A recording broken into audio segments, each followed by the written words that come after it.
Be careful with the kind of gifts you accept. Not every gift is a blessing. Some are curses wrapped in love. Before we dive deep into this amazing story, please hit the subscribe button and like this video. Also drop a comment under this video of what you think about the story.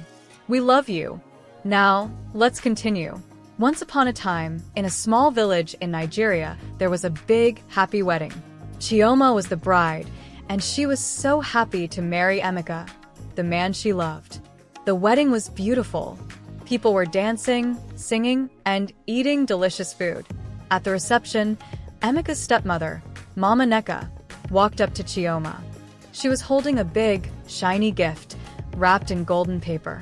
Mama Nneka smiled kindly and said, "My daughter, this gift is for you. It will bring blessings to your marriage."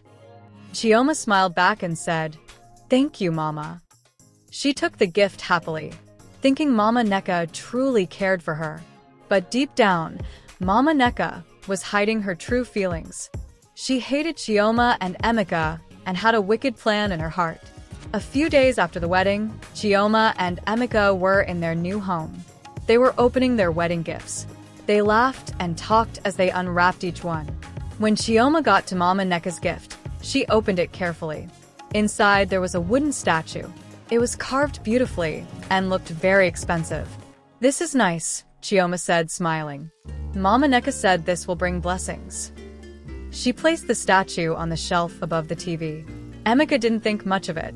"It's just a statue," he said, shrugging, and they moved on to the next gift.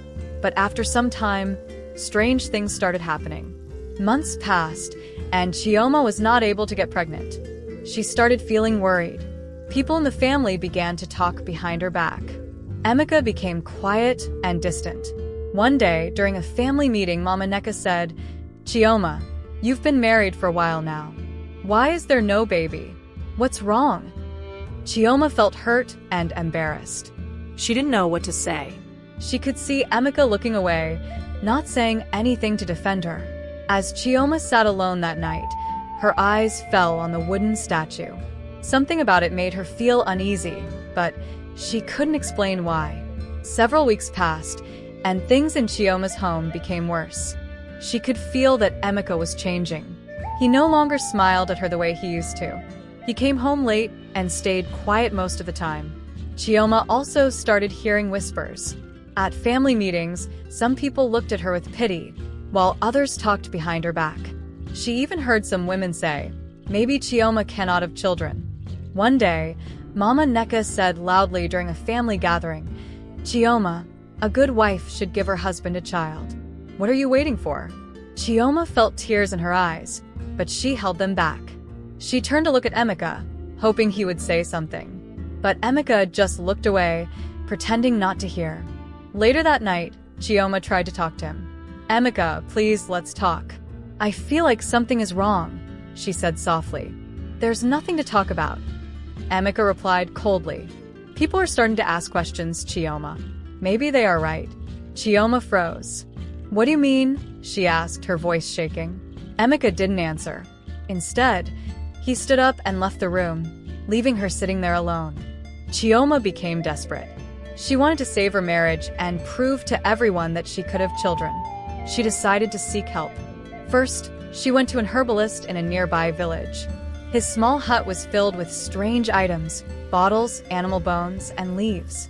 After listening to her, the herbalist said, "Your problem is not ordinary.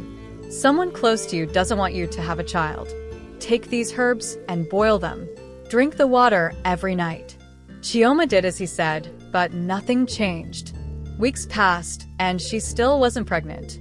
Her friend, Nkem, noticed how sad she looked and asked her what was wrong. Chioma explained everything, her struggles, the pressure from the family, and how Emeka was pulling away. "Chioma, stop going to herbalists," Nkem said. "This is a spiritual problem. You need to pray. There's a church I know where the pastor is very powerful. Go there and let him pray for you." Chioma hesitated at first, but finally agreed. She decided to visit the church the next Sunday, hoping for a miracle. On Sunday, Chioma went to the church that Nkem told her about. The church was small but full of people praying and singing. Chioma felt nervous as she sat quietly at the back, watching everything. After the sermon, the pastor called people forward who needed prayers. Nkem held Chioma's hand and said, "Go, Chioma. This is your chance." Chioma walked to the front and knelt down. The pastor placed his hand on her head and began to pray. His voice was loud and firm as he prayed for her. After a moment, the pastor stopped and looked at her closely.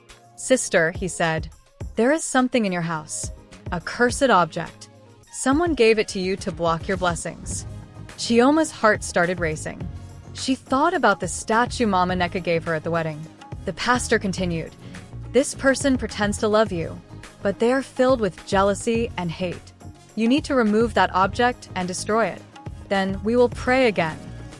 Chioma left the church that day with a heavy heart. When she got home, she walked straight to the shelf where the statue was placed. She picked it up, and for the first time, she felt uneasy holding it. It felt cold and strange in her hands. The next day, Chioma returned to the church with the statue. The pastor prayed over it and destroyed it with a hammer, breaking it into pieces. "The curse is broken," he declared. "Your blessings will be restored." Chioma felt a sense of relief, but she knew her problems were not yet over. Emeka was still distant, and Mama Neka's presence in their lives made things harder. One day, Papa Emeka called for another family meeting. Chioma didn't want to go, but she couldn't refuse. She and Emeka arrived at the house, where Mama Neka sat calmly, pretending to be kind as usual. During the meeting, Papa Emeka said, "Chioma, you've been in this family for over a year. Why have you not given us a child?" Chioma felt embarrassed but kept quiet. Mama Neka, as expected, jumped in. "Papa, maybe Chioma is the problem. Emeka needs to think of another wife," she said with a fake smile. Chioma lowered her head, feeling helpless. Suddenly, as Mama Neka was speaking, she let out a sharp scream and clutched her chest. "What is it?" Papa Emeka asked, alarmed. "Fire." Mama Neka screamed. "I'm burning. Fire is burning me."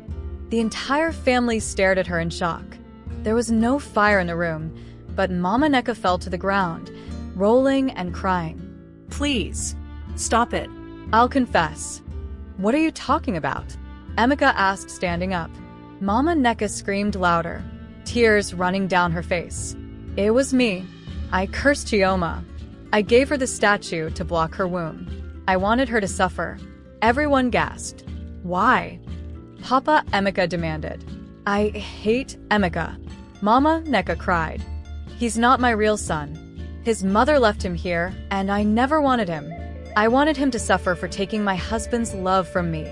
The family was shocked. Chioma stared at her, frozen, while Emeka's hands shook with anger. Papa Emeka stood up, his face filled with fury. "Neka, you have shamed this family. You are no longer welcome in my house. Pack your things and leave." "No, Papa, please," Mama Neka begged, crawling on the floor. But Papa Emeka was firm. "You will leave today, and I will tell the village what you have done." The news of Mama Neka's confession spread quickly. The elders of the village gathered and declared her a disgrace. She was sent back to her father's house, where she lived in shame, rejected by everyone. After Mama Neka was removed from their lives, Chioma and Emeka began to rebuild their marriage. Emeka, filled with regret, started treating Chioma with love and care again. He apologized for doubting her and promised to support her no matter what. "Chioma," Emeka said one evening, holding her hand, "I am sorry for everything. I let people influence me and hurt you. Can you forgive me?" Chioma smiled softly. "We've both been through so much, Emeka. I forgive you. Let's trust God and move forward together." They started praying together every night, asking God to restore their home. Slowly, peace returned to their marriage. A few months later, Chioma began to feel strange. She felt tired all the time, and the smell of certain foods made her sick. At first, she thought it was just stress, but her friend Nkem noticed something. "Chioma, are you sure you're not pregnant?" Nkem asked, smiling. Chioma's heart skipped a beat. She hadn't thought about that. "I don't know. she said quietly. "You're going to the hospital today," Nkem said firmly. Later that day, Chioma and Emeka sat in the doctor's office, waiting nervously. When the doctor came in with the results, she smiled warmly. "Congratulations, Chioma," the doctor said. "You're pregnant." Chioma gasped, her hands flying to her mouth. Tears filled her eyes as she turned to Emeka. "I'm going to be a father?" Emeka asked, his voice shaking with joy. "Yes, you are," the doctor replied. Chioma and Emeka hugged tightly, both of them crying tears of happiness. Their prayers had been answered. When Chioma gave birth to a healthy baby boy months later, the family gathered for a grand naming ceremony. The baby was named Chidibem, meaning God is my guide. At the celebration, Chioma stood before everyone and shared her story. "This journey has taught me that not every gift is given with good intentions. Some battles are spiritual, and only God can fight them for you. Always pray and trust God to reveal the truth."